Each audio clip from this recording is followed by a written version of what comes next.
971. Les Fatimides ont quitté le Maghreb pour s'installer en Égypte. Depuis la ville du Caire, les Fatimides comptent conquérir des terres au Moyen-Orient en profitant de la lente déchéance de leurs rivaux abbassides. Les Fatimides ont les yeux rivés vers l'est. Au Maghreb, ils laissent au poste de gouverneur leur fidèle général, Ziri ibn Mennad de la tribu des Sanhaja.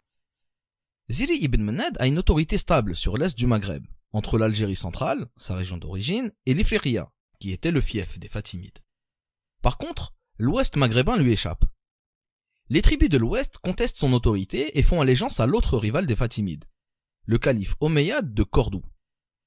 La rivalité entre les Fatimides et les Omeyyades cache une autre rivalité, celle entre les tribus Sanhaja et Zénet. Ces deux tribus sont des tribus berbères, mais elles ont des modes de vie très différents. Les Sanhaja sont sédentaires et les Zénètes sont des semi-nomades. Ils changent d'habitation entre l'été et l'hiver pour nourrir leurs troupeaux. Les Sanhaja sont surtout des agriculteurs et les Zénètes sont surtout des éleveurs de bétail. Les Sanhaja habitent les montagnes du nord et les Zénètes habitent les hautes plaines et les zones pré-désertiques. Les Sanhaja sont fortement liés à leur territoire et les Zénètes sont fortement liés à leur clan avec lequel ils se déplacent.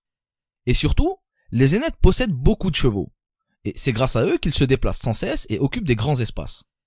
À force de se déplacer, les Zénètes ont occupé la moitié nord-ouest de l'actuelle Algérie et ils sont devenus voisins des Sanhaja qui vivaient dans la région de l'Algérois. Et une rivalité a commencé à naître. Cette rivalité sera exacerbée par l'arrivée des Fatimides au début du Xe siècle.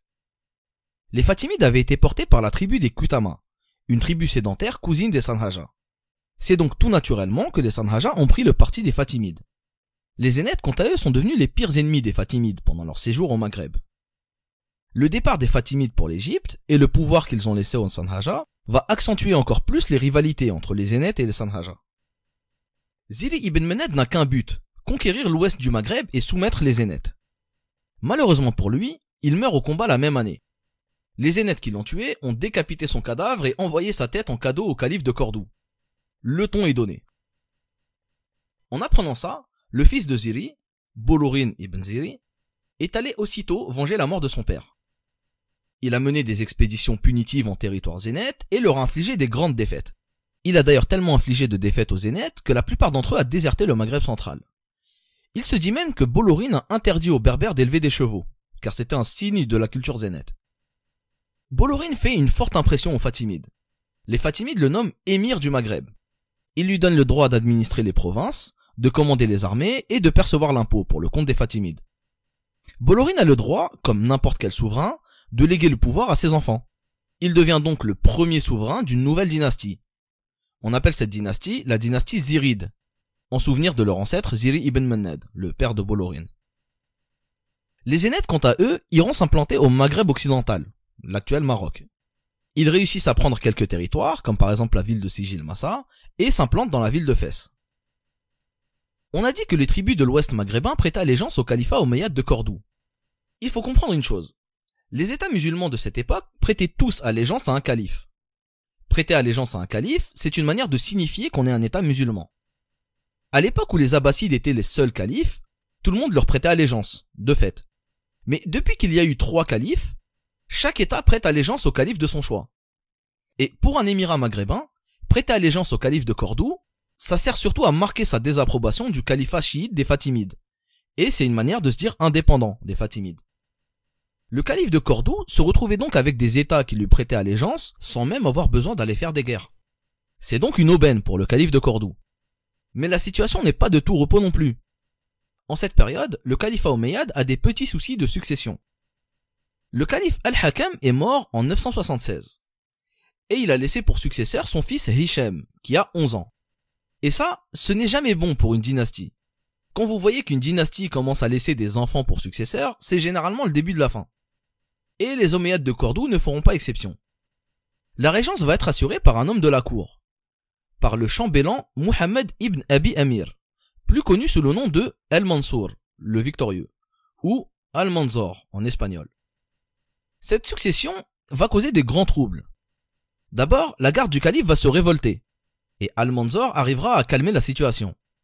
Mais peu de temps après, Al-Manzor devra faire face à un adversaire qu'on avait un peu oublié, les royaumes chrétiens du nord de l'Espagne. Les royaumes chrétiens ont voulu profiter de cette période de troubles pour attaquer le califat. et Almanzor va mettre toute son énergie à repousser les attaques chrétiennes. À vrai dire, il y arrive assez bien et il gagne vite en popularité. Mais cette guerre l'oblige à se concentrer sur le nord et donc à tourner le dos au Maghreb. Enfin, tourner le dos, pas vraiment. Almanzor continue à donner son approbation pour les chefs zénètes. Il laisse des troupes dans la ville de Ceuta, qui interviendront en cas de besoin. Et surtout, il se tourne vers le Maghreb pour enrôler des mercenaires. Il fera appel à de très nombreux mercenaires berbères pour sa guerre contre les chrétiens. Au Maghreb, cette fin de siècle sera marquée par une grande instabilité. Il y aura de très nombreux conflits entre de très nombreuses parties. Entre les Zirides et les tribus zénètes, entre les Zénètes et les survivants idrissides, entre des clans zénètes et d'autres clans zénètes, entre les Zirides et les Kutama, entre des clans Zirides et d'autres clans Zirides. Pendant au moins 25 ans, il n'y aura pas de répit. On va essayer de voir les principaux conflits de cette période. Et ce que je peux vous dire, c'est qu'il faut vous accrocher, parce que même en résumant, ça part quand même dans tous les sens. Au tout début de son règne, comme on l'a dit plus tôt, Almanzor avait laissé quelques troupes à Ceuta pour soutenir ses alliés zénètes. Cette aide a justement permis de garder la ville de Ceuta, mais elle n'a pas suffi à battre Bolorin, l'émir ziride. Bolorin a réussi à prendre Fès et Sijil Massa en 979. À cette date-là, Bolorin devient le premier berbère depuis très longtemps à régner sur les 3 grandes parties du Maghreb. Dites-vous que pour retrouver une situation pareille, dans laquelle un berbère règne sur tout le Maghreb, il faut remonter à l'Empire romain, plus précisément en l'an 217, quand Macrinus, le berbère de Maurétanie césarienne, avait été nommé empereur. Depuis cette date, il n'y a eu aucun berbère qui a régné sur tout le Maghreb, donc c'est une grande première. Mais cette situation ne va pas durer, parce que Bolorin meurt dans la foulée. Il meurt en 984, et les Zénètes profitent de l'occasion pour reprendre leur territoire. La personne qui succède à Bolorin est son fils, El-Mansour. Oui, c'est un peu bizarre, on a maintenant 2 El-Mansour. El-Mansour le Ziride, le fils de Bolorin, et Almanzor l'Andalou. Il faut pas confondre les deux, surtout qu'ils sont ennemis. L'un est un émir ziride et est allié aux Fatimides, et l'autre est le chambellan du califat omeyyade. El-Mansour le Ziride tentera de reprendre Fès et Sijil Massa, mais il n'y arrivera pas. Et donc, ironie du sort, pour quelqu'un dont le nom signifie le victorieux, il se fait une réputation de perdant auprès des Fatimides. Les Fatimides vont essayer de créer un contre-pouvoir au Maghreb pour fragiliser sa position et préparer un changement de pouvoir. Ils envoient un missionnaire chez les Kutama. Et les Kutama fondent un petit état indépendant autour de la ville de Mila. Bien sûr, les Zirides n'acceptent pas la situation et il s'ensuit une guerre entre Al-Mansour et les Kutama. Une guerre qui durera 3 ans et qu'Al-Mansour finit par gagner. Les Kutama, qui n'étaient déjà plus très nombreux depuis le déménagement en Égypte, sont presque réduits à néant maintenant. De l'autre côté du Maghreb, 2 personnages vont émerger. 2 zénètes. Yeddou Ben Yala et Ziri ibn Atiyya. Et là non plus, il ne faut pas confondre. Ziri ibn Atiyya n'est pas ziride. Il est même l'ennemi des zirides, puisqu'il est zénète. Donc je récapitule pour pas qu'on confonde. On a à l'ouest les tribus zénètes, avec Ziri ibn Atiyya et Yeddou Ben Yala, qui sont affiliés aux Omeyyades et à leur chambellan Al-Mansour. Et à l'est, la dynastie ziride, qui appartient à la tribu des Sanhaja, avec l'émir El-Mansour. Ziri ibn Atiyya et Yeddou Ben Yala font partie des 2 clans les plus puissants de la tribu des Zénètes, les Banu Ifren et les Mahrawa. Ces 2 clans étaient rivaux, mais les Mahrawa avaient quand même le dessus. Les Mahrawa contrôlaient Fès, Sijil Massa et avaient les faveurs des Omeyyades. Ziri ibn Atiyya, qui était le chef des Mahrawa, avait même reçu le titre de vizir, c'est-à-dire ministre de l'état omeyyade. Et c'est une grande distinction. Ziri avait été invité à Cordoue pour recevoir son titre au cours d'une grande cérémonie. Yeddou Ben Yala a dû être piqué au vif, et il a profité de l'absence de Ziri pour attaquer la ville de Fès. Ziri est revenu à la hâte pour reprendre sa ville, accompagné de troupes omeyyades. Mais Yeddou a quand même pris le dessus et a taillé ses adversaires en pièces. Ziri profitera alors d'un autre événement pour renforcer son armée. Et cet autre événement en question, c'est une guerre civile chez les Sanhaja. Un des oncles de l'émir Al-Mansour, qui s'appelle Aboul Bahar, s'était révolté contre l'émirat ziride. Aboul Bahar a été battu et a dû fuir avec son armée à Tlemcen. Ziri ibn Atiyya est allé à sa rencontre et lui a proposé une alliance. Et cette alliance a réussi à reprendre la ville de Fès. Ziri ibn Atiyya a chassé les Banu Ifren et a fondé la ville de Oujda, qui lui servira de ville de repli en cas de nouvelles défaites militaires. À ce moment-là, sans qu'on sache vraiment pourquoi, Ziri ibn Atiyya est entré en disgrâce avec Al-Manzor. Une guerre a éclaté entre les deux, et Al-Manzor a envoyé des fonctionnaires pour gérer le Maghreb occidental.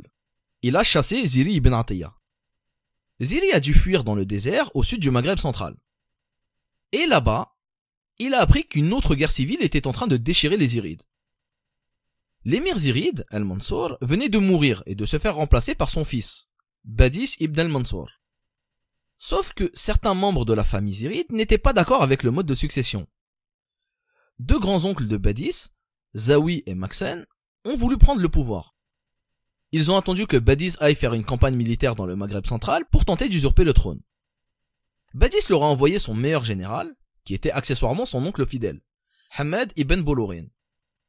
Les deux grands-oncles rebelles ont envoyé des troupes attaquer les villes Zirides, et Hamad est parti les affronter. Mais pendant ce temps, le zénith Ziri ibn Atiyya est entré en guerre. Il a profité de la guerre pour attaquer lui aussi des villes Zirides. L'armée Ziride était trop occupée, et Ziri ibn Atiyya a pu prendre facilement Tihert, Tenes, Msila et Tlemcen. Quand il a vu ça, le chambellan Al-Manzor s'est dit qu'il serait plus sage de se réconcilier avec Ziri ibn Atiyya, et il lui a redonné le gouvernorat du Maghreb occidental. Ziri ibn Atiyya s'est donc retrouvé avec un territoire énorme, qui allait de l'Atlantique au centre de l'Algérie. De son côté, Hamad, le général Ziride, a calmé la situation. Il a attrapé un des oncles rebelles et l'a donné à manger à ses chiens de garde. Et l'autre oncle rebelle, Zawi, a fui en Andalousie, chez Al-Manzor. Et on reparlera de lui un peu plus tard. La guerre civile est finie, mais pas les guerres entre les Zirides et les Zénètes. Nous sommes en l'an 1000. Le Maghreb est coupé en deux grands états, et l'Algérie centrale est déchirée par les combats entre les Zénètes et les Zirides. Du côté Zénète, Ziri ibn Atiyya meurt assez vite. Il meurt en l'an 1001, et il laisse son fils Al-Mu'iz prendre le flambeau de la guerre contre les Zirides. Et du côté des Zirides, Hamad est chargé d'assurer les combats contre les Zénètes. Il commence la construction d'une forteresse qui lui servira de base pour ses campagnes militaires. C'est la fameuse Qal'a des Banu Hamad, la forteresse des fils de Hamad. Cette période est aussi celle de la mort d'Al-Manzor, le chambellan omeyyade. Et à ce moment-là de l'histoire, il faut absolument parler de la situation en Espagne, car l'Andalousie est sur le point d'exploser. Souvenez-vous, Al-Manzor n'était que le régent du califat omeyyade. Quand il était arrivé au pouvoir, le calife Hicham n'avait que 11 ans. Grâce à ses guerres victorieuses contre les chrétiens, Al-Manzor est devenu très vite populaire. Il est devenu tellement populaire qu'il a continué à exercer le pouvoir même quand le calife Hicham est devenu adulte. À vrai dire, on pense même que le calife Hicham avait des problèmes mentaux. Il était détaché du pouvoir et laissait tout faire à Al-Manzor. Al-Manzor était devenu le véritable dirigeant du califat. À tel point qu'à sa mort, ses fils ont pris la succession. Le fils qui a succédé à Al-Manzor s'appelle Abdelmalik el-Mudaffar. Abdelmalik maintient la politique de son père. Il continue à faire la guerre au royaume chrétien en leur envoyant des mercenaires berbères. Cette politique a l'air bonne puisque les guerres sont victorieuses. Mais en réalité, cette politique a mené le califat à sa ruine. La guerre, ça coûte cher. Le coût des mercenaires a ruiné l'État, littéralement. Et en plus de ça, Al-Manzor avait un certain goût pour le luxe qui le faisait dépenser beaucoup. Il avait construit une ville avec un palais luxueux en l'honneur de sa femme. Donc les guerres, plus les dépenses somptuaires d'Al-Manzor ont asséché les finances du royaume. Mais il y a autre chose comme erreur. Al-Manzor avait amené des mercenaires. Le problème, en ramenant des mercenaires, outre le fait qu'il faut les payer, c'est qu'on crée une force militaire nouvelle. Une force qui n'était pas forcément facile à gérer. En amenant des mercenaires berbères, Al-Manzor et son fils Abdelmalik ont créé un déséquilibre dans le pouvoir. Avant ça, les dirigeants andalous étaient tous d'ascendance arabe. Mais désormais, les berbères auront également leur mot à dire. Abdelmalik el-Mudaffar meurt en l'an 1008, et il est remplacé par son frère, l'autre fils d'Al-Manzor, Abdelrahman Sanchuelo. Sanchuelo s'était donné pour nom Al-Nasir ad-Dawla, le protecteur de l'État. Et jamais un surnom n'aura été aussi mal porté. Sanchuelo n'a régné que 5 mois. 5 mois durant lesquels le califat omeyyade va exploser. Une fois au pouvoir, Sanchuelo n'a rien trouvé de mieux à faire que de se faire désigner successeur du calife. Son père Al-Manzor et son frère Abdelmalik avaient compris qu'il fallait garder le calife comme un pantin et exercer le pouvoir en son nom. Sanchuelo a voulu devenir calife à la place du calife. Et ça, c'était inconcevable pour la famille omeyyade. Les Omeyyades ont tué Sanchuelo et fait nommer un nouveau calife, un certain Mohammed, qui était le cousin du calife Hicham. Mais ce nouveau calife n'a pas plu aux mercenaires berbères, qui étaient désormais une véritable force politique. Les berbères ont chassé Mohammed et ont nommé un troisième calife, un certain Sulayman. Mohammed a fui vers le nord, il s'est allié à certains gouverneurs arabes et même au roi de Catalogne, qui était un roi chrétien. Il est revenu à Cordoue et a repris le pouvoir. Les berbères se sont encore rebellés et l'ont chassé à nouveau. Bref, je vous passe les détails, mais la situation était devenue chaotique. Les Omeyyades étaient toujours officiellement califes, mais dans les faits, le califat est en lambeaux. Plusieurs villes vont se détacher du califat et constituer des petits états indépendants. Ces petits états portent le nom de taïfas. Leur nombre va varier avec le temps, mais il y en aura au total plus d'une vingtaine, et les taïfas seront toutes en rivalité les unes avec les autres. Certaines taïfas seront tenues par des Arabes et d'autres par des Berbères ou même des Andalous convertis. Les Omeyyades et les survivants de la dynastie idrisside se disputeront la ville de Cordoue. Et de nombreuses autres familles créeront des taïfas dans d'autres villes.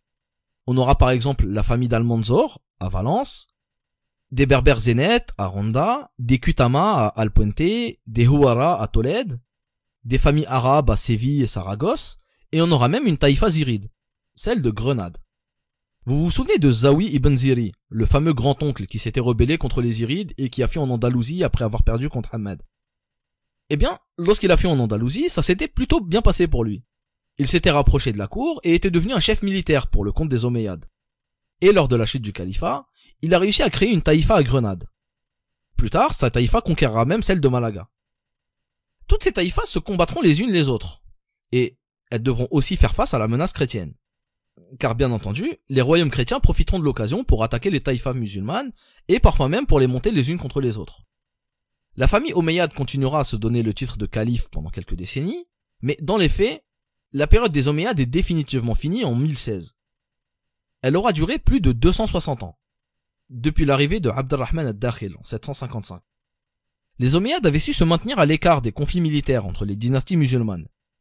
Ces conditions de paix ont permis à la ville de Cordoue de prospérer, et la rencontre entre le monde musulman et le monde chrétien a permis un essor culturel et artistique.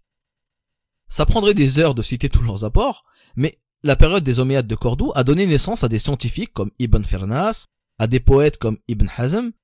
Les Omeyyades ont fondé la ville de Madrid, et ils ont développé un style architectural qui sera repris par tout le Maghreb. C'est le style hispano-mauresque. Aussi, c'est aux Omeyyades de Cordoue qu'on doit la fondation de la ville de Oran, en l'an 902. À l'origine, la ville d'Oran a été fondée dans un endroit un peu désert, mais à mi-chemin entre Tlemcen et Tihert.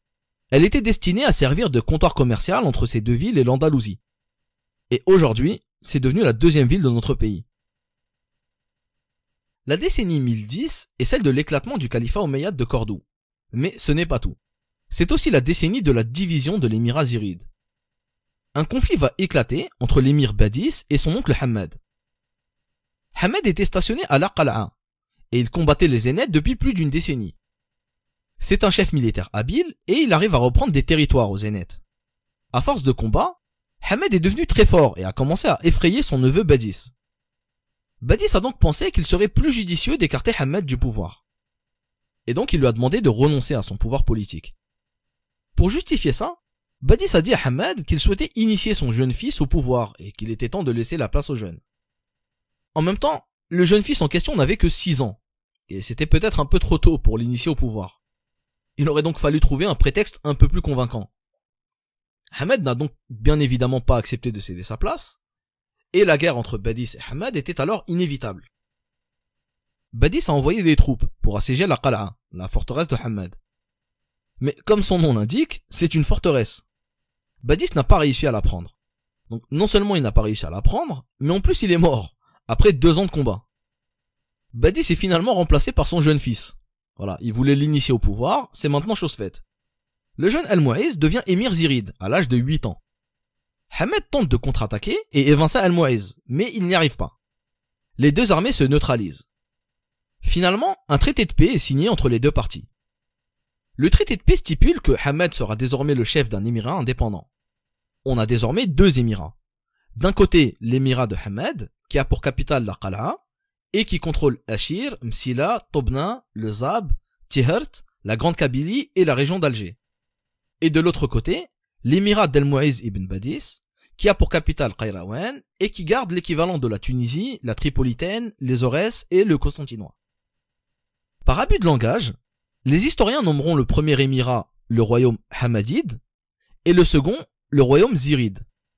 Mais en réalité, ces deux États sont deux émirats zirides, des zirides de deux branches différentes. Donc pour ne pas confondre, il vaudrait mieux utiliser leur vrai nom, les Banu Badis ou les Badicides en Ifriqiya, et les Banu Hammad ou les Hammadides au Maghreb central. Ces deux émirats tâcheront de marquer leurs différences. Par exemple, Hammad va tout de suite faire allégeance au calife abbasside de Bagdad, pour marquer la différence avec les Banu Badis, qui faisaient allégeance aux Fatimides. Mais ces deux royaumes vivront en paix l'un avec l'autre. Il n'y aura pas vraiment de guerre entre les deux. Hammad n'a plus rien à craindre sur son front est. Et il n'a plus rien à craindre non plus sur son front ouest, puisque depuis la chute des Omeyyades, les Zénètes étaient embourbés dans des conflits internes entre clans. Et puis Hammad n'est pas spécialement expansionniste, il va se concentrer sur son émirat. Donc on passe d'une période de guerre à une période de paix. Les deux royaumes zirides vont vivre une période de paix d'environ 25 ans. Et pendant cette période, ils vont développer leur cité. Des nombreux travaux sont faits partout dans le pays, des travaux par exemple d'embellissement des mosquées.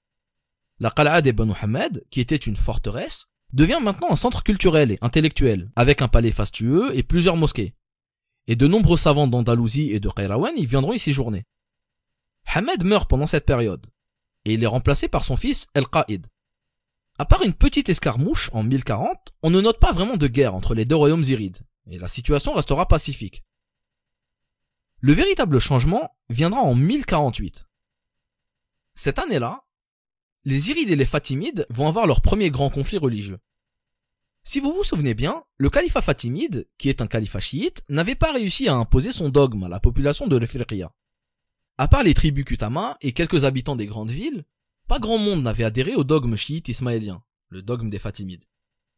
Les dirigeants zirides restaient officiellement chiites, pour sauver les apparences, mais n'étaient pas vraiment zélés dans le chiisme.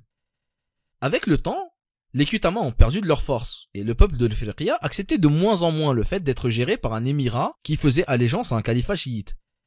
Et en plus de ça, les émirs zirides étaient de moins en moins enclins à se dire chiites.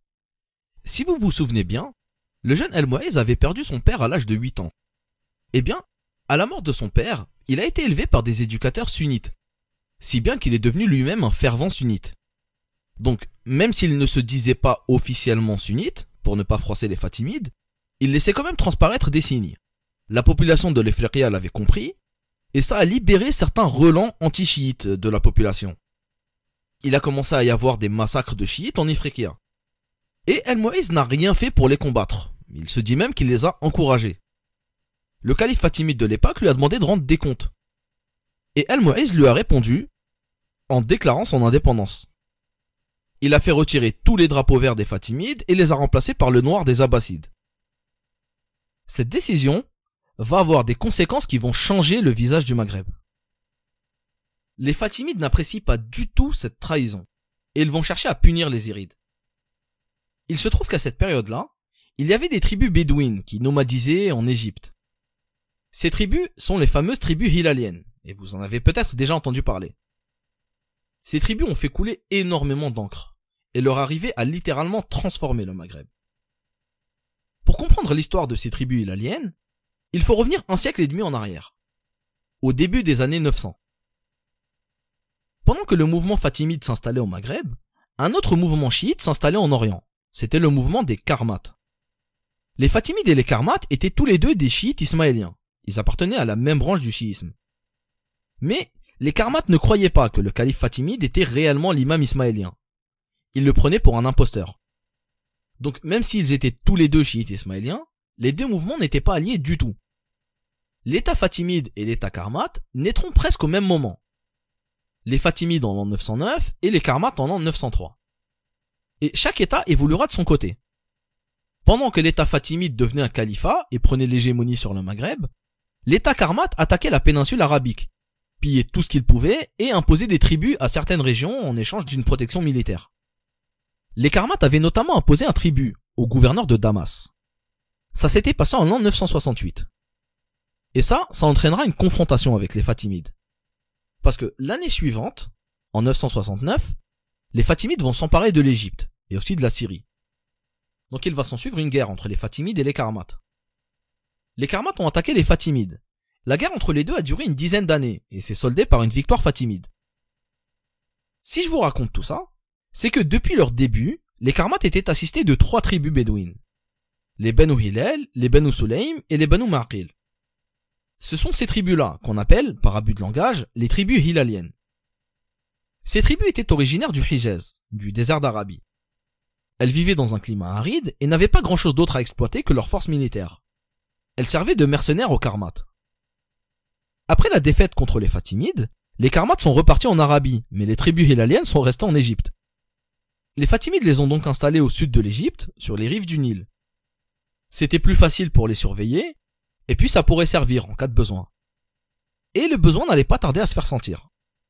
Lorsque Mou'ez l'émir ziride s'était détaché du califat fatimide en 1048, les Fatimides ont décidé qu'il était temps d'envoyer des tribus bédouines pour récupérer le Maghreb. Les Fatimides ont donné aux Hilaliens des titres de propriété en Ifriqiya, et leur ont promis que les terres étaient beaucoup plus vertes là-bas. S'ensuivra une des plus grandes migrations de masse que notre pays ait connue. Les Hilaliens se comptaient en centaines de milliers. Ils sont allés vers l'ouest avec femmes, enfants, chevaux et bétail, en quête de verdure et de terres fertiles. C'était la ruée vers l'herbe. Le nombre de Bédouins à avoir fait le déplacement est sujet à débat encore aujourd'hui. Certains exagèrent l'ampleur de la migration, tandis que d'autres s'évertuent à la minimiser. Les chiffres donnés varient entre 100 000 et 1 million selon les auteurs. Mais à vrai dire, on s'en fiche un peu du nombre. Ce n'est pas ça qui est important à savoir. Ce qui est important à savoir, c'est l'impact que cette migration a laissé sur la société maghrébine. Et cet impact est sans précédent. Il y a eu un avant et un après migration hilalienne. Avant les migrations hilaliennes, la société maghrébine était divisée grosso modo entre une population citadine arabophone et une population rurale berbérophone. L'arrivée des Banu Hilal va entraîner la création d'une population rurale arabophone. L'arabe des Banu Hilal, qui lui-même est différent de l'arabe des premières conquêtes, va se diffuser dans les campagnes.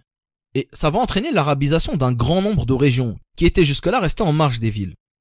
Aujourd'hui encore, les accents des différentes régions du Maghreb sont influencés à des degrés différents par la langue arabe de ces tribus hilaliennes. Aussi, les Hilaliens s'étaient surtout installés dans les régions qui ressemblaient le plus à leur région d'origine. Ils s'étaient généralement installés dans les plaines et les plateaux. Et ça a entraîné un certain repli des populations berbères vers les côtes et vers les montagnes. Et par effet de ricochet, ça a entraîné un développement des villes côtières. Donc paradoxalement, l'arrivée de ces Bédouins du désert a poussé le pays à réutiliser sa façade maritime. Et concernant la culture des Banu Hilal, nous avons aujourd'hui des régions entières du pays qui ont maintenu la culture de ces tribus bédouines, leur langue, leur folklore et même des récits de cette période. À ce propos, si vous voulez vous immerger dans l'ambiance de cette période, je vous conseille vivement de vous intéresser à ce qu'on appelle la Sira des Banu Hilal, ce qu'on appelle en français la geste hilalienne. C'est un ensemble de récits semi-fictifs, écrits par les Banu Hilal eux-mêmes. Ce sont des récits oraux, mais vous pouvez trouver des livres qui les compilent. Rien de mieux pour comprendre la culture des Banu Hilal et leur motivation que de regarder ce qu'ils se disaient eux-mêmes. Quoi qu'il en soit, ces Banu Hilal avaient migré massivement vers l'Ifriqiya en 1051. Et ils avaient la ferme intention de prendre les terres que le calife fatimide leur avait données. En voyant ça, l'émir ziride a voulu envoyer une armée à leur rencontre pour les stopper dans leur avancée. Les deux armées se sont rencontrées près de Gabès, et l'armée ziride est écrasée. El-Mouaïz se replie dans sa capitale Qayrawan, mais les Hilaliens le suivent et pillent la région. Le chaos va durer plusieurs années. Pendant ce temps, le royaume hammadide connaît lui aussi des troubles. Des troubles de succession. L'émir Al-Qaïd meurt en 1054, et son fils Muhsin lui succède. Muhsin règne pendant quelques mois avant de se faire assassiner par son cousin. Et le cousin en question va devenir le nouvel émir hammadide. Il s'appelle Bolorin ibn Muhammad. C'est un espèce de tyran sanguinaire. Il n'hésite pas à tuer des gens s'il doute de leur fidélité. Il a par exemple tué le gouverneur de Biskra, ce qui va causer la révolte des populations de Biskra, et il a aussi fait tuer une autre de ses cousines, ce qui va lui causer quelques problèmes plus tard. Bon, le royaume hammadide a perdu Biskra, mais cette situation n'est presque pas si grave que ça si on regarde l'autre émirat ziride. L'émirat des Banu Badis est en train de se disloquer. En 1057, les Banu Hilal prennent la capitale Qayrawan. L'émir El-Mouaïz se réfugie à Mehdiya. Il tente de sauver son trône, et il signe un traité de paix avec les Hilaliens. Les Banu Hilal lui laissent la ville de Mehdiya, l'ancienne capitale fatimide, et le littoral. Le peuple de l'Ifriqiya va se sentir trahi par l'émir El-Mouaïz, et des révoltes vont avoir lieu partout sur le territoire. Des villes comme Tunis, Sfax ou Sousse prennent leur indépendance. Et les Aurès et les Constantinois sont récupérés par les Hammadides. Bolorin, l'émir hammadide, assiste à l'explosion du royaume de ses cousins Banu Badis. Mais il assiste aussi à l'affaiblissement de ses rivaux zénètes. Les zénètes, en cette période-là, faisaient face à un certain mouvement politico-religieux qui émergeait dans le sud-ouest du Maghreb. Un mouvement qui va, lui aussi, à sa manière, changer la face du Maghreb. Ce mouvement, c'est le mouvement almoravide. Le mouvement almoravide est né dans les sables du Sahara. Plus précisément dans le nord de l'actuelle Mauritanie, chez les tribus des Gouddala et des Lemtouna. Des tribus de grands nomades qui appartenaient à la grande confédération des Sanhaja. La confédération des Sanhaja, vous connaissez déjà. C'est celle à laquelle appartenait la dynastie des Irides. Je vous avais dit tout à l'heure que les Sanhaja étaient des tribus de sédentaires. C'est vrai, mais je vous avais pas tout dit. Il y avait une branche des Sanhaja qui vivait dans le grand désert. La confédération des Sanhaja était paradoxalement présente en deux endroits complètement différents. Dans les montagnes près du littoral, au nord, et en plein dans le désert du Sahara. Ceux du littoral et ceux du désert se définissaient tous les deux comme des Sanhaja, mais en réalité ils n'avaient pas grand chose à voir. Les premiers cultivaient leurs terres et les seconds se déplaçaient à dos de chameau d'oasis en oasis. Leur origine commune est tellement ancienne qu'on ne sait pas vraiment avec certitude si ce sont ceux du nord qui ont migré vers le sud ou l'inverse. Enfin, quoi qu'il en soit, les Sanhaja du désert avaient adhéré à l'islam depuis très longtemps, mais ils n'avaient pas réellement de connaissances religieuses très poussées. Dans le courant des années 1030, l'un des chefs de ces tribus est revenu d'un pèlerinage à la Mecque, accompagné d'un prédicateur religieux. Ce prédicateur, c'est Abdallah ibn Yassin, un juriste religieux originaire du Sousse, c'est-à-dire du sud marocain. Abdallah ibn Yassin adhérait à la branche sunnite de l'islam, et plus précisément à l'école malikite. C'était un adepte de l'islam orthodoxe. L'école malikite, c'est l'école à laquelle se rattachent les Maghrébins même aujourd'hui. Abdallah ibn Yassin va enseigner à ces tribus du désert les préceptes de sa doctrine. Pendant les premiers temps, son enseignement va être rejeté par une grande partie des gens. Abdallah va alors prendre les étudiants les plus motivés et faire construire ce qu'on appelle un ribat. Un ribat, c'est un genre de forteresse monastère. Les gens viennent y trouver refuge, y apprendre la religion et parfois même y pratiquer le djihad. Environ 1000 fidèles iront se former spirituellement dans le ribat de Abdallah ibn Yassin. On appellera ces fidèles les gens du ribat. En arabe, al-murabitoun. Et c'est ce mot qui donnera le mot almoravide. Ces almoravides n'auront qu'un objectif. Aller faire cesser toutes les hérésies et prêcher la parole sunnite. Ils partiront en expédition en Afrique de l'Ouest et en Afrique du Nord. En 1054, pendant que l'Ifriqiya se faisait ravager par les Banu Hillel, les Almoravides ont pris la capitale de l'empire du Ghana. L'empire du Ghana qui, comme son nom ne l'indique pas, ne se situe pas dans l'actuel Ghana, mais plutôt dans l'actuel Mali et Mauritanie. Les Almoravides se sont ensuite dirigés vers le nord. La ville de Sijil Massa était aux mains des Zénètes, et ces derniers imposaient des taxes qui n'étaient pas vraiment légiférées par l'islam. Certains habitants de la ville ont fait appel aux Almoravides pour faire cesser ces impôts.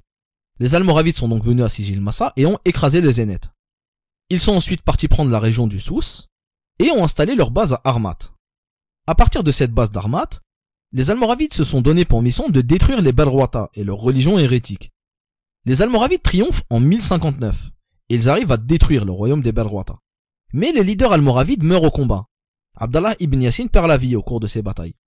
Et deux nouveaux personnages vont émerger chez les Almoravides. Abu Bakr ibn Omar, qui ira régner en Afrique de l'Ouest, et surtout Youssef ibn Tashfin, qui va aller à la conquête du Nord. Youssef ibn Tashfin est nommé émir en 1061. Il fonde alors une ville qui va servir de base à ses conquêtes. Marrakech.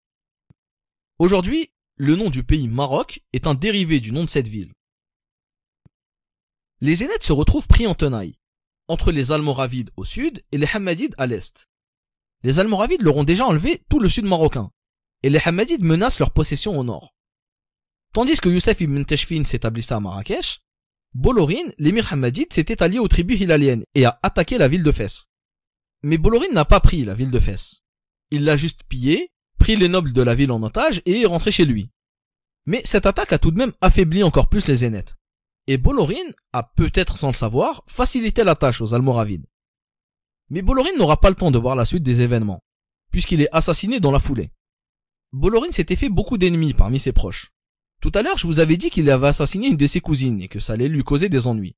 Et ben voilà, le frère de cette fameuse cousine a profité de l'absence de Bolorin pour fomenter un complot.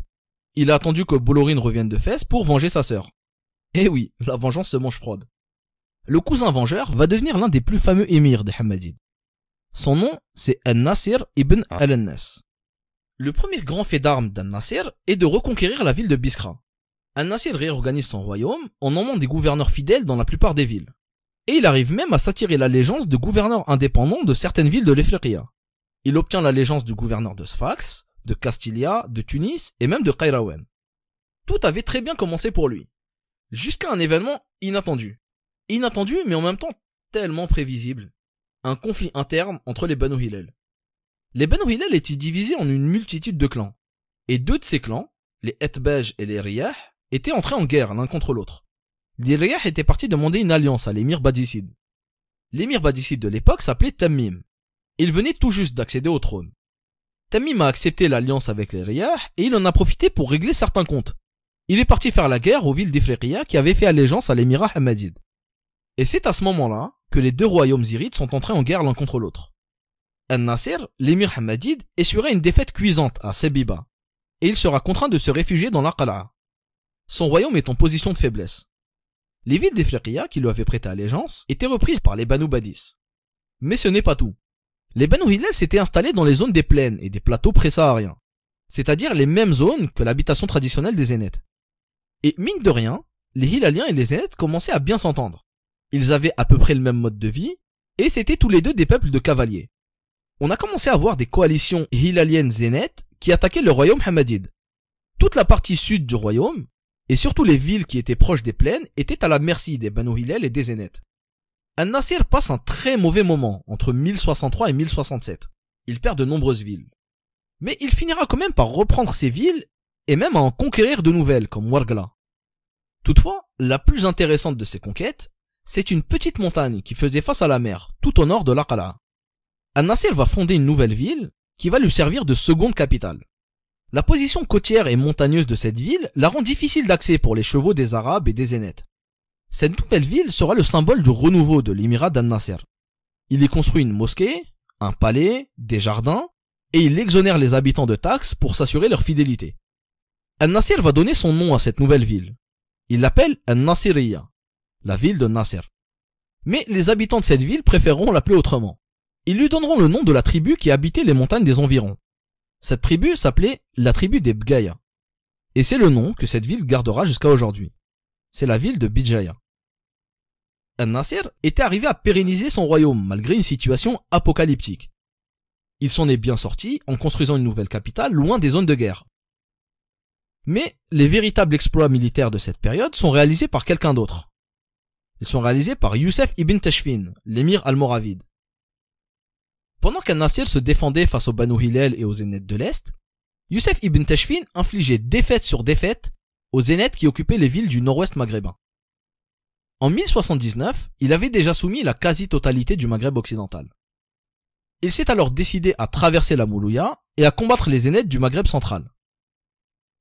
En 1081, il envoie un de ses généraux prendre Oujda et Tlemcen, qui étaient aux mains des Zénètes Banu Ifren. Il installe à Tlemcen un gouverneur qui s'appelle Mohammed ibn Tinamer. Mohammed ibn Tinamer avait pour consigne de conquérir les territoires des Zénètes du Maghreb central. Mais il a pris des initiatives personnelles et il est allé grappiller des territoires qui appartenaient aux Hammadides. Il a pris toute la côte jusqu'à Alger. Il y avait une règle tacite entre les Almoravides et les Hammadides qui consistait à ne pas s'agresser mutuellement entre Sanhaja. La prise d'Alger aurait pu faire cesser cette règle et entraîner une guerre entre les deux royaumes. Mais ça n'a pas été le cas. Les deux leaders n'avaient pas vraiment le temps pour ça. An-Nasir était trop occupé à contenir les incursions arabes au sud de son royaume, et Youssef ibn Tashfin était occupé avec autre chose. Il était occupé avec l'Andalousie. L'Andalousie était, comme vous le savez, divisée en plusieurs taïfas, qui étaient en rivalité les unes avec les autres. Les royaumes chrétiens avaient profité de ces rivalités pour avoir l'hégémonie sur l'Andalousie musulmane. Un roi chrétien en particulier va prendre l'ascendant. Il s'appelle Alphonse VI de Léon et de Castille. En 1085, Alphonse VI a conquis la ville de Tolède. Il a ensuite attaqué d'autres villes partout dans le pays. Saragosse, Valence et même Tarifa tout au sud. Et il a imposé des tribus à d'autres taïfas, comme par exemple celle de Séville. L'émir de la taïfa de Séville a appelé Youssef ibn Tashfin à la rescousse. La suite, c'est une bataille entre des forces coalisées musulmanes et une alliance de royaumes chrétiens. Cette bataille sera renommée Az-Zallaqa, qu'on pourrait traduire par quelque chose comme la bataille du sol qui glisse. La légende dit que les pertes chrétiennes étaient tellement énormes que leur sang a transformé le sol en boue. Alphonse VI a subi une défaite cuisante et a dû repartir chez lui. Youssef ibn Tashfin a tenté de réorganiser la politique des taïfas. Le mouvement almoravide est un mouvement religieux, et Youssef a donc voulu réformer certaines pratiques qu'il jugeait non conformes aux règles islamiques, avec notamment l'arrêt de certaines taxes non islamiques. Les chefs des taïfas ont refusé cette ingérence et sont entrés en conflit avec les almoravides. Et certains d'entre eux auraient même tenté de refaire des alliances avec les rois chrétiens. 3 ans après la victoire contre les chrétiens, voilà que Youssef ibn Tashfin se retrouve à combattre ses anciens alliés des taïfas andalouses. En 1091, Youssef prend les taïfas de Séville et de Grenade. Et il mettra une vingtaine d'années à prendre toutes les autres. C'est le début de l'ère de l'Andalousie almoravide. C'est l'apogée de leur empire. Youssef ibn Tashfin, en bon musulman sunnite, reconnaît l'autorité religieuse du calife de Bagdad. Et en bon Sanhaja, il entretiendra des relations cordiales avec l'émirat hammadide. En parlant de l'émirat hammadide, ce dernier vient de changer de souverain. Al-Nasir était décédé en 1089. Et c'est désormais son fils Al-Mansour qui est à la tête du royaume hammadide. Al-Mansour fera de Bijaya sa seule capitale. Il en fera une des plus brillantes villes de son époque. Il y construit des jardins avec un système d'eau publique, des mosquées et pas moins de 5 palais. En s'installant définitivement à Bijaya, Al-Mansour se tourne vers la mer. Du port de Bijaya partiront des navires commerciaux vers toute la Méditerranée, y compris les pays chrétiens. Bijaya ne cessera pas de se développer, et elle sera le symbole du retour du monde maritime dans la vie économique, sociale et culturelle du Maghreb central. On peut dire que le Maghreb central redevient maintenant un pays méditerranéen, chose qu'il avait cessé d'être depuis la chute de l'Afrique romaine. Les tribus arabes, quant à elles, occupent de plus en plus d'espace au sud, et elles continuent d'avancer et de s'installer de plus en plus à l'ouest. Ça pose bien entendu des problèmes à l'État hammadide, des problèmes de sécurité dans les routes commerciales du pays. Mais le fait que le royaume est désormais tourné vers la mer va réduire l'importance du problème. Par ailleurs, le royaume hammadide entretient des relations cordiales avec ses voisins maghrébins, et notamment avec l'empire almoravide. À vrai dire, le seul vrai accrochage entre les hammadides et les almoravides aura lieu en 1103. À cette date-là, le gouverneur almoravide de Tlemcen a décidé de prendre la ville d'Achir. Après tout, il tenait déjà la ville d'Alger et Achir n'était pas très loin. Oui, mais Achir c'est la ville natale des Zirides. C'est là où se trouve le palais de leur ancêtre Ziri ibn Menned. Et elle a une importance particulière. Les Zirides se sentent insultés par cette conquête. La réponse d'Al-Mansour ne s'est pas fait attendre. Il a envoyé des troupes reprendre non seulement Achir, mais tout le Maghreb central. En quelques mois, il entrait dans Tlemcen avec son armée. En voyant ça, Youssef ibn Tashfin a envoyé des émissaires pour régler ça à l'amiable. El-Mansour garderait les territoires historiques de son royaume, et les Almoravides garderaient Tlemcen. Et en guise de bonne foi, Youssef ibn Tashfin a changé le gouverneur de Tlemcen, et il en a mis un plus pacifique. Voilà. Et c'était donc la fin du conflit. Ce début de siècle est donc finalement marqué par l'hégémonie des royaumes Sanhaja. 3 royaumes qui se réclamaient d'une même ascendance et qui ont fini par cohabiter. L'équilibre était à nouveau trouvé entre les royaumes maghrébins. Et le Maghreb allait pouvoir vivre une nouvelle époque de paix. Et là, cet équilibre ne va pas durer très longtemps. Les royaumes chrétiens connaissent un regain de force et menacent le monde musulman. Nous sommes au tout début de l'époque des croisades. Au Maghreb, la côte de l'Ifriqiya est menacée par les Normands de Sicile. Mais l'élément qui va bouleverser l'équilibre au Maghreb, c'est un nouveau mouvement religieux musulman. En cette période-là, un jeune étudiant originaire du sud marocain, du nom de Mohammed ibn Toumart, fait le tour du monde pour y apprendre la théologie. Il ira notamment étudier à Cordoue et à Bagdad. De retour au Maghreb, il va développer un dogme totalement original. Ibn Toumart appellera ce dogme le dogme de l'unicité, du tawhid. En français, on le connaît mieux sous le nom du dogme almohade. Avec l'aide d'un de ses disciples, Ibn Toumart ira imposer sa vision du monde aux 4 coins du Maghreb et de l'Andalousie. Mais nous verrons ça au prochain épisode. Voilà, c'est la fin de cet épisode. Je vous remercie beaucoup de l'avoir suivi et j'espère qu'il vous a plu. C'était un épisode un peu complexe et je pense même que c'était l'un des épisodes les plus difficiles à suivre. Surtout avec les personnages qui donnaient l'impression de tous avoir le même nom. Voilà, donc comme d'habitude, n'hésitez pas à intervenir en commentaire pour poser des questions ou faire des remarques. Et quant à moi, je vous donne rendez-vous au prochain épisode, un épisode où on parlera cette fois-ci de la période almohade.